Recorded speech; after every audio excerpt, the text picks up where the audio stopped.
আজকের এই ভিডিওতে আমরা আপনাদের জানাবো আইপিএল 2026-এর সম্ভাব্য শিডিউল নিয়ে কি খবর সামনে এসেছে আর প্রাথমিক রিপোর্টগুলো ঠিক কি বলছে সবকিছু বিস্তারিতভাবে আলোচনা করব। নমস্কার বন্ধুরা, আমি রাহুল প্রামাণিক। আপনারা দেখছেন উইনিং এজের 3rd এপিসোড। আজ 22 ডিসেম্বর আর প্রতিদিনের মতো আজও দিনভর আসা 8টা বড় রিপোর্ট ও বড় খবর আপনাদের সামনে তুলে ধরব। ভিডিওটা শেষ পর্যন্ত অবশ্যই দেখবেন, ভালো লাগলে লাইক করবেন, শেয়ার করবেন, কারণ আমরা চেষ্টা করি প্রতিটা খবর প্রতিটা রিপোর্ট সবার আগে আপনাদের কাছে পৌঁছে দিতে। আর এখনও যদি চ্যানেলটা সাবস্ক্রাইব না করে থাকেন, ভাই নিচে সাবস্ক্রাইব বাটনটা আছে, একবার হিট করে দিন, সঙ্গে বেল আইকনটাও চাপুন। চলুন বন্ধুরা, শুরু করা যাক দিনভর প্রথম বড় রিপোর্ট দিয়ে। নম্বর 1 বড় রিপোর্ট, বাংলাদেশ বোর্ডের জেদ। ভাই, আমাদের প্রতিবেশী বাংলাদেশ যেন মানতেই চাইছে না। সম্প্রতি বাংলাদেশ ক্রিকেট বোর্ড একটি অ্যাডভাইসারি জারি করেছে। ওখানে একদম পরিষ্কার করে বলা হয়েছে 16 এপ্রিল থেকে 23 এপ্রিলের মধ্যে যে সমস্ত বড় আন্তর্জাতিক বাংলাদেশি ক্রিকেটাররা অন্য লিগ খেলছেন তাদের বাংলাদেশে ফিরে আসতেই হবে। সিরিজ থাকুক বা না থাকুক, বাংলাদেশ এই সময়ের মধ্যে খেলতে দেবে না। এর সরাসরি প্রভাব পড়ছে আইপিএলে। মুস্তাফিজুর রহমান, যাকে কেকেআর 9.2 কোটি টাকা দিয়ে কিনেছে, এই সময়টায় 7-8 দিন আইপিএলে খেলতে পারবেন না। ভাই, নিলামের আগে থেকে বিসিবি বলে দিয়েছিল নিয়ম খুব কড়া থাকবে। তারপরও এত বড় দামে মুস্তাফিজুর বিক্রি হওয়া সত্যি বলতে কেউ আশা করেনি। নম্বর 2 বড় রিপোর্ট, জস ইংলিশ বিতর্ক। এবার আসি জস ইংলিশ প্রসঙ্গে। তিনি নিজেই কনফার্ম করেছেন তার বিয়ে আছে, তাই তিনি লিমিটেড সময়ের জন্যই উপলব্ধ থাকবেন।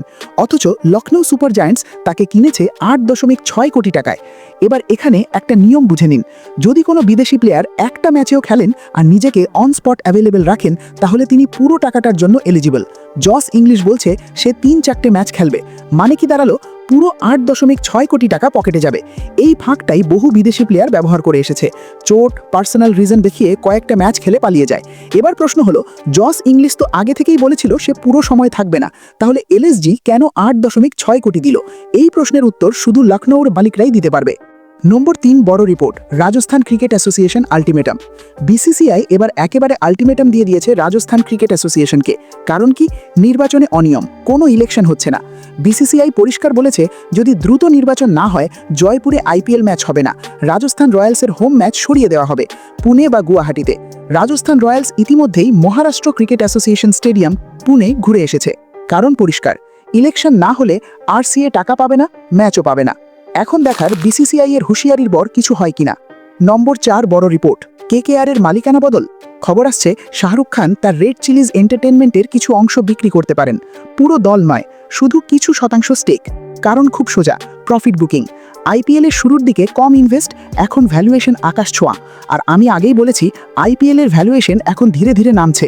ওভার ক্রিকেট, আইসিসি ইভেন্টের ওভারডোজ, বড় তারকাদের অবসর, সব মিলিয়ে ইনভেস্টররা সতর্ক।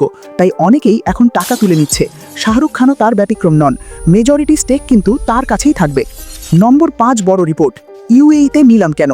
অনেকেই প্রশ্ন করেছিল ভারতে কেন নিলাম হয় না। আইপিএল চেয়ারম্যান অরুণ ধুমাল শেষমেশ কারণ জানালেন।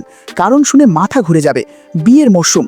ভারতে নাকি বিয়ের জন্য হোটেল ভেন্যু পাওয়া যায় না, তাই বিদেশে গিয়ে নিলাম করতে হয়। ভাই, এই যুক্তির উত্তর আপনারাই কমেন্টে দিন। নম্বর 6 বড় রিপোর্ট, আইপিএল 2026 শিডিউল। সবচেয়ে বড় খবর, 26 মার্চ আইপিএল শুরু হতে পারে, 31 মে ফাইনাল। প্রথম ম্যাচ হতে পারে আরসিবি বনাম পাঞ্জাব। মোট উইন্ডো 65 থেকে 70 দিন। 90 দিনের আইপিএল প্ল্যান বাতিল হয়ে গেছে, কারণ লম্বা আইপিএল মানেই ভিউয়ারশিপ ড্রপ। এইবার বেশি ডাবল হেডার দেখতে পাবো। নম্বর 7 ও 8 বড় রিপোর্ট, পিএসএল আতঙ্ক। পিএসএল এ প্লেয়ার রেজিস্ট্রেশন শুরু হয়েছে, শুধু বিদেশিদের জন্য। আনসোল্ড আইপিএল প্লেয়াররা এখানে সুযোগ পাবে, কিন্তু পিএসএল এর মালিকরা চিন্তায়। আগেও দেখা গেছে পিএসএল খেলতে গিয়ে আইপিএল থেকে ডাক এলে খেলোয়াড় পালিয়ে যায়, তাই এবার তারা ইন্স্যুরেন্স চাইছে। পুরো সিজন খেলতে হবে। এই বিষয়ে আপনার মতামত কমেন্টে লিখবেন। ভিডিওটা ভালো লাগলে লাইক করুন, শেয়ার করুন, আর সাবস্ক্রাইব না করলে ভাই বাটনটা নিচেই আছে, একবার চাপুন। দেখা হবে পরের এপিসোডে। ধন্যবাদ।